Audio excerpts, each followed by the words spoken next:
Good morning, world! Eto, panibagong umaga na naman ang ipinagkaloob sa atin ng Panginoon Diyos. Salamat po, Diyos ko. Thank you, Lord, for Amen. waking us all safe and sound with good health and strength. Please bless us all, protect us all, save the whole world, and forgive all our sins. In Jesus' name we pray. Amen. Eto, kailangan nating ngayon lumabas. Pupunta tayo sa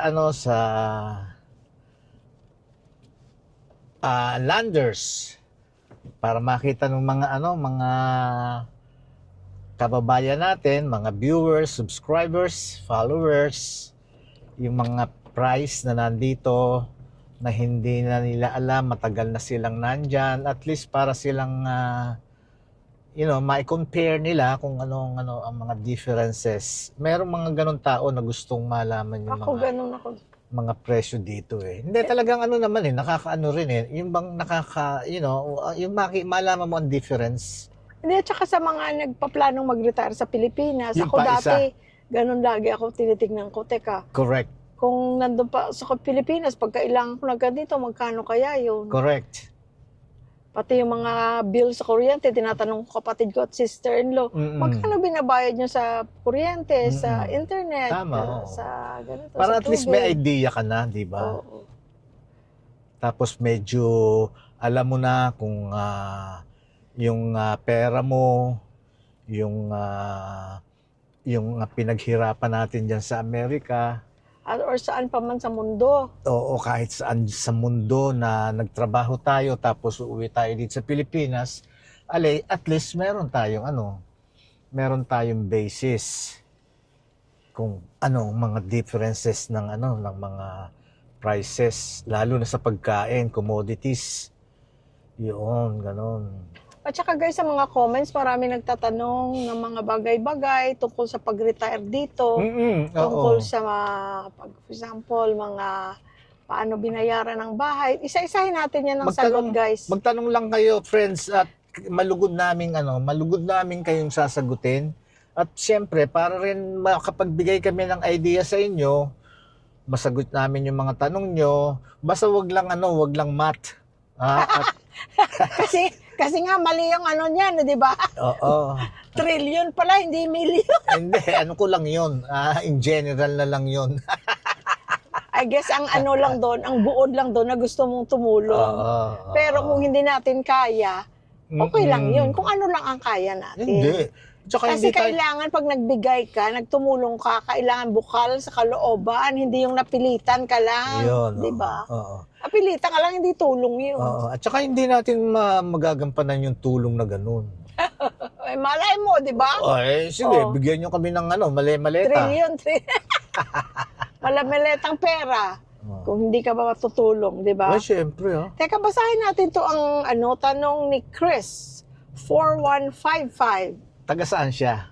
Yung nasabi dyan? Hindi ko alam kung nasaan, pero nasa ibang bansa. Tingnan natin kung nasabi dito. Hi Chris. Kumusta ka? Kumusta kayo dyan? Kung ano man ang sitwasyon dyan ngayon, malamig, mainit. Dito, mainit ang ngayon, ang sitwasyon natin dito. Napakainit guys, napakainit. Maaga pa lang aircon na kami. Paglabas sa kwarto, pagising, may aircon magdamag. Paglabas sa kwarto, on na kaagad.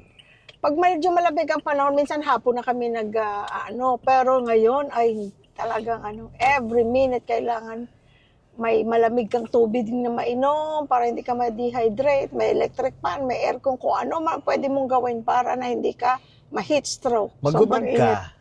Ay, kanong pa rin kayo magubad ka. Oo nga, Yun, mag-iingat kayo kahit saan man kayo nandoon. Yan, si Chris. Shout out Chris, tsaka sa family mo. At sana, kung anong whatever your plan is, sana prosper. Yung balak nyo mag-retire dito.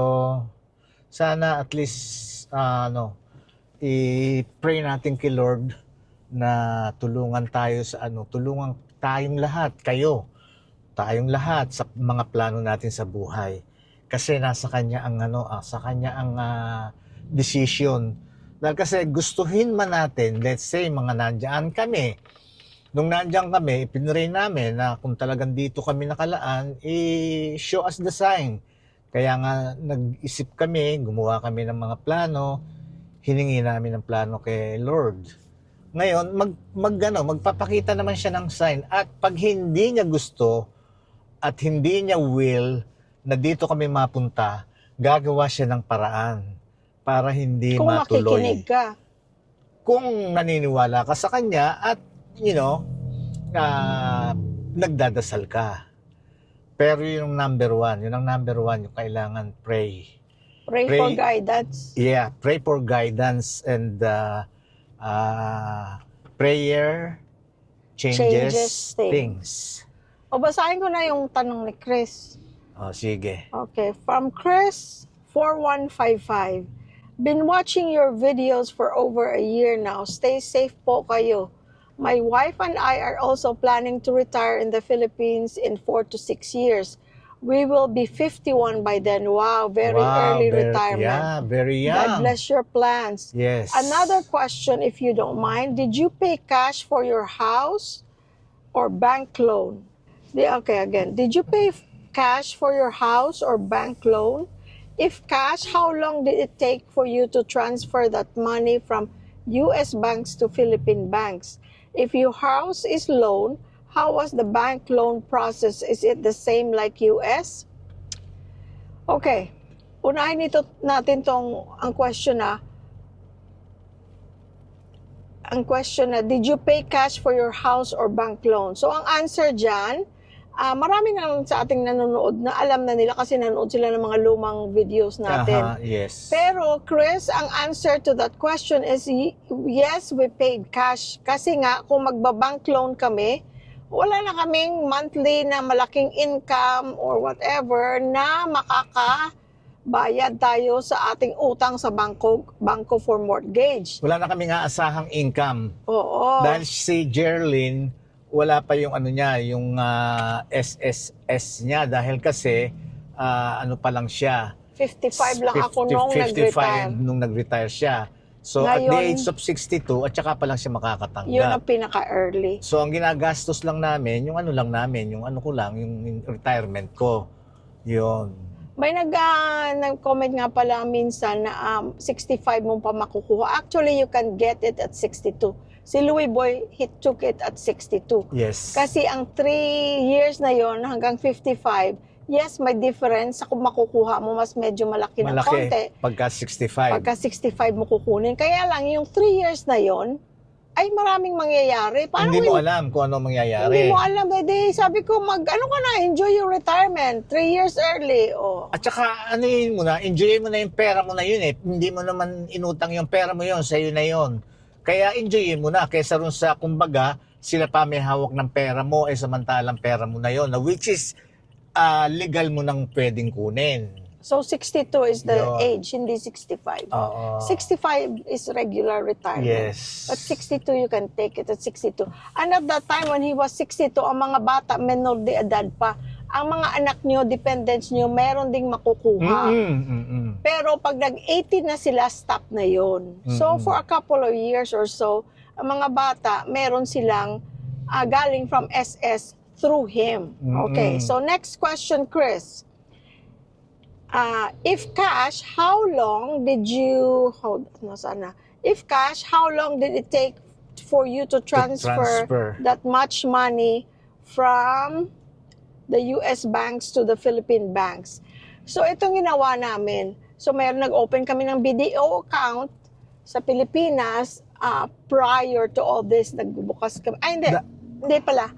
Magbubukas sana kami ng BDO account sa Pilipinas in one of our, uwi sa Pilipinas. Kaya lang wala tayong address. Right before kami bumili ng lupa. Kaya lang wala tayong address pa noon. Kaya lang wala pa kaming address at that time. Residency. Ginagamit ko ang address ng kapatid ko who is from Rojas City. Ayaw ng BDO sa Maynila na magbukas ka na ang address mo Address. ay sa probinsya. Gusto Yes. nila pumunta ka doon para Doon doon ka ka magbukas. Which is yan ang big difference sa Amerika. Sa Amerika, nakatira ka sa ibang bayan, whatever. If you want to open an account sa Yes. isang US bank, you can open it. It doesn't matter kung ano ang ang address mo. Oo.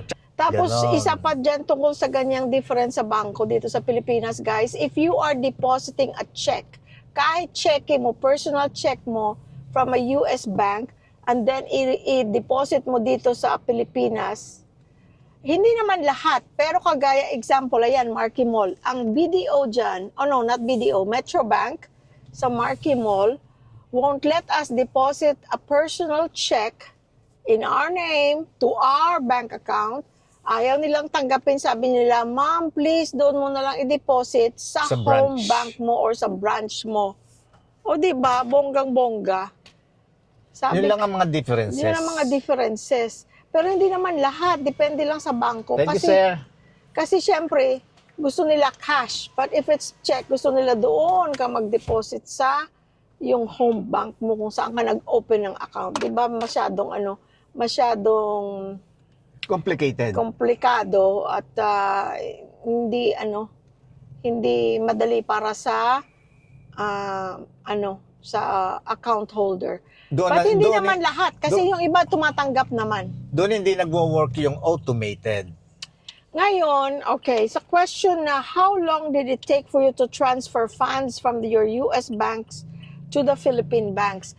So ang sagot, okay, nung meron na kaming BDO account, so with the help of our builder, naka-open kami ng BDO account. Ang nilagay na yung address ay yung bibilhin naming lupa. Okay. Yung pagtatayuan ng bahay. Pagtatayo ng buhay. So how long did it take for us to transfer? Siyempre, ayaw mo mag-travel na napakalaking perang cash dadalhin mo. You have to declare it, no problem. Above 10,000 pag nag-travel ka, you have to declare any amount more than $10,000, right?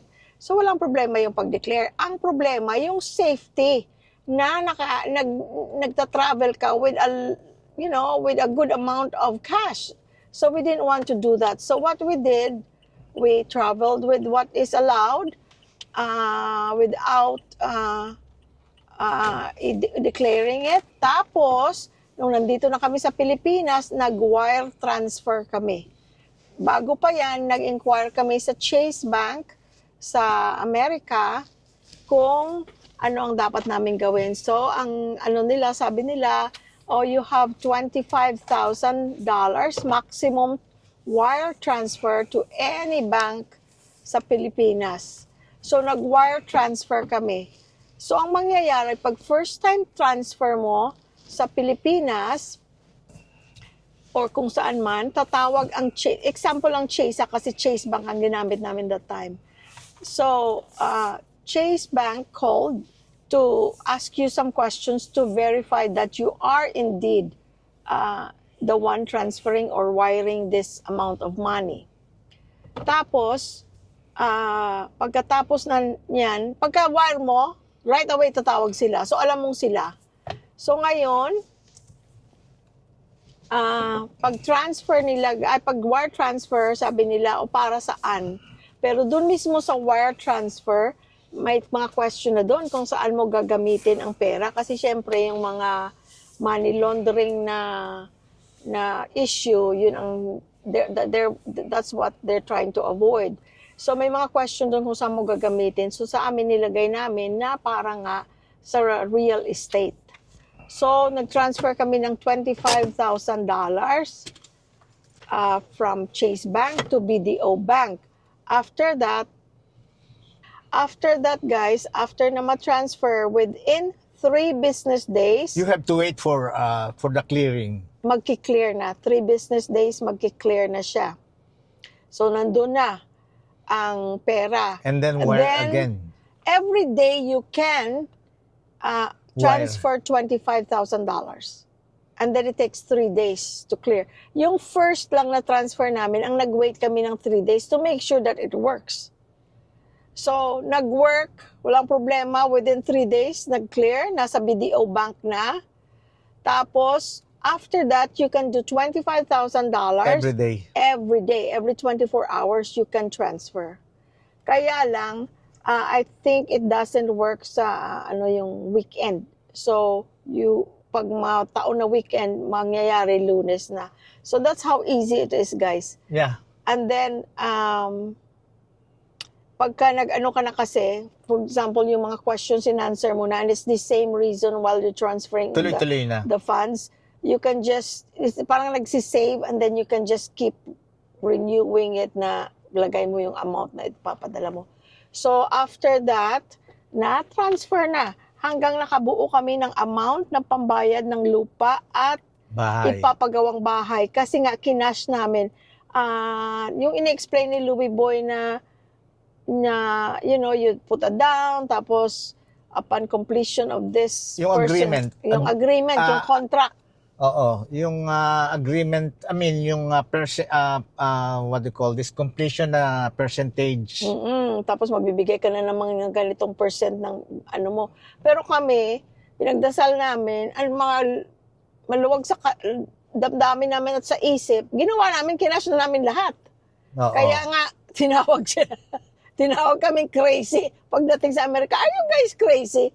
Ewan ko, looking back, the feeling that we had at that time, we were very secure.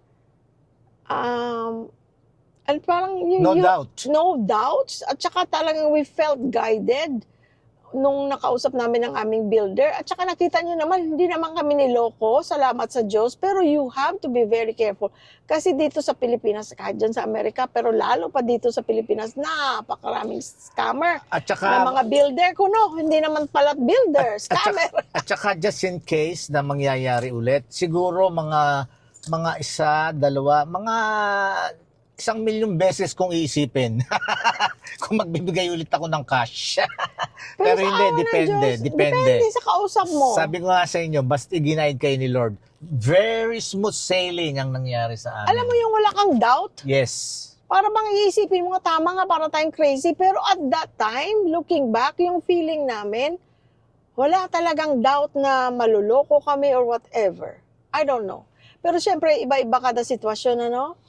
Pero kami at that time, everything was smooth. Pero naman guys, ang pagdasal namin, maga, gabi, tanghali, every moment. Kakain kami, sinasama na namin yan sa dasal. At saka God is good. You know, we just have to listen. Kasi di ba ang una naming choice noon, Davao. Pero may kausap na kaming realtor, ganyan. Gated community, magandang community sa Davao. Pero hindi pinagkaloob ng Diyos yun. Gusto na namin. Yun ang una naming choice. Gusto na namin. Wala kaming kakilala sa Angeles. Paano kami napunta ng Angeles? Because of guidance ng Diyos. Yun, yes. Yun talaga wala kaming kamag-anak dito. Wala kaming kilala. kamag-anak. At saka yung builder namin, nakilala lang namin yun sa YouTube. Yun. Follow them, Blueprint Properties. Tapos, yung bang kasi nga babalik kami ron, hindi na namin kailangan yung accomplishment, what do you call this, yung completion na agreement. Wala nga kami rito, kaya walang mag-aasikaso magbabayad, kanya ikinash na namin. Ngayon, ang kagandahan doon, every week nagsesend sila ng video, nag-uusap kami sa phone, libre lang naman, messenger, pinadadala sa amin yung mga development, tapos kung meron kaming changes, sinasabi namin, kung meron naman silang idea yung iba, sinasabi rin, dinidiscuss din sa amin. Kanya nabuo yung bahay na talagang gusto namin. Gusto namin.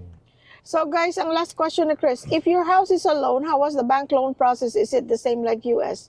Is it the same like US? Yes, it is the same. Pero, na-try na rin namin kasi, nung before all this, nag-try kaming mag-loan sana. Kasi gusto kong bayaran na habang nagtatrabaho pa ako for the last year of my, yung nagtatrabaho pa before retirement.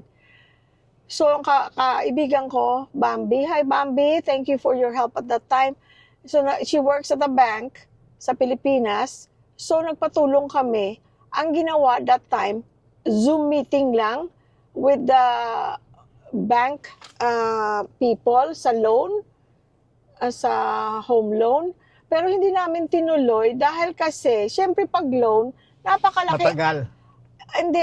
Matagal, maraming proseso. Maraming proseso. Well, it's the same sa US, maraming proseso. But also, ang mga fees at saka mga interest. Ang plano Yes. kasi namin, pag nakuha ko na ang pera, yung pension ko from Kaiser, i-pay Babayaran off ng din cash. namin kaagad. Pero ganun pa man, ang laki ng mga upfront fees, mga kung ano-anong fees. So, hindi namin natuloy. Doon din, iginay din kami ni Lord doon. Na Hindi kami hindi natuloy kami doon sa loan na yon. Oo. Pero ano na, almost there. Almost there. Siguro mga ilang Isang percentage ano na lang, lang. isang kembot na Isang lang. kembot na lang approve na. Ano na Hindi nga, na namin- okay na nga eh. Okay na, oo. Ang tanong lang sa amin ng mga banker sa Zoom meeting na yon, ang tanong lang nila, why did you choose Angeles? Mm-mm. Na hindi naman kayo taga Angeles. Yun lang ang tanong nila. Kaya And tapos, iginay din kami rin doon ni Yes. Lord. Hindi talaga namin, hindi natuloy. natuloy. Hindi namin tinuloy kasi sabi namin, kung yun lang naman na plano nating i-cash lahat, bakit pa tayo mag-loan right now? We will not save anything. Yun Correct. lang, mauna lang ng ilang buwan, andyan ang pera. Correct. Tapos, ganito, ganyan. Pero sabi ko, no. Sabi ni Louie, no, we should not do that. Kasi in just a few months, makukuha mo na yung pension mo.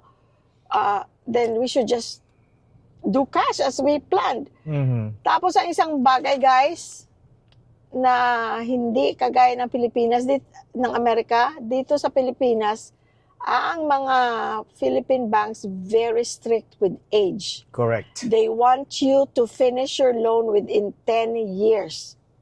Hindi pwede kang, kagaya dyan sa Amerika, 30-year home loan, 15 years home loan, dito 10 years lang. Ibig sabihin, pag above 50 ka na, hindi ka na pwedeng mag-loan kasi hindi Hindi na sigurado. 10 years, o sobra na sa 10 years. Kasi ang nila is 10 years. So, for example, 60 years old ka na, hindi ka na pwedeng mag-loan. Yun ang ibig sabihin. Kasi above 60 ka na. Gusto nila by 60 years old matatapos mo yung loan. So, marami silang rules. Mas Yes. parang mahigpit kaysa Amerika. Sa Amerika lang, makita nilang may trabaho ka, Kaya mong bayaran. kaya mong bayaran based on your salary, You're approved. you're approved, di ba? Kahit pa nga ang credit mo is not that good. May pangbayad ka, ay they will give you, lalo pa yung down ang real estate, ay ang daling makapa-approve sa oo. sa US. home loan, ang dali. Pero, dito hindi, mas maraming, parang mas mahigpit sila. So yun Ayun, ang ating kaya yun- katanungan, ha? Kaya yon Chris, sana nasagot namin ang mga katanungan mo. Pagka meron pa kayong ibang katanungan, just feel free to ask. So yung mga isa-isahan natin guys para hindi masyadong So naka-focus lang tayo ngayon sa question ni Chris 4155. Maraming salamat sa inyong pagsubaybay sa ating Shout out. channel. Shout out sa inyo. Shout out sa lahat ng ating mga kaibigan dyan. Sa ating mga viewers. Kung hindi pa kayo, alam nyo guys, nakikita namin sa analytics, maraming nanonood na hindi pa subscriber. So sana Oo, mag-subscribe. Please do subscribe. Kasi libre lang naman. At saka makakatulong sa amin. Oo, maraming salamat. Maraming salamat. Oo. So, next time, mag-answer na naman tayo ng another question. Oo. Magtanong lang kayo. Oo. May maraming pang question May dito messenger. about healthcare, about how we file taxes, mga ganon-ganon. So, we will answer that. So, next time ulit, Oo. ha? Papasok na tayo, kakain Oo. muna kami. Free free lang naman ng messenger. Louie Baelio. Yun ang messenger ko. Sa Facebook, Facebook. ko. Louie Nandyan din ang Baelio. link sa natin, homepage natin. Mhm. Ngayon, guys, kakain muna kami sa aming paborito. Wang Fu ba sabi mo? Mhm. Kakain na naman kami sa Wang Fu. Wang Fu hindi Wang Bu. Masarap kasi guys ang nila yung pagkain nila, Chinese food. Ngayon, kakain muna kami kasi baka pumayat ako. Okay guys, bye-bye. Pero kailangan ko guys magpapayat kasi ikakasal ang anak namin next year. Kailangan ko sanang pumayat pero try lang natin. Sige, kakain muna tayo. Bye! We love you all! We love you all. Please See like. you later. Please like and share. Thank you. Love you.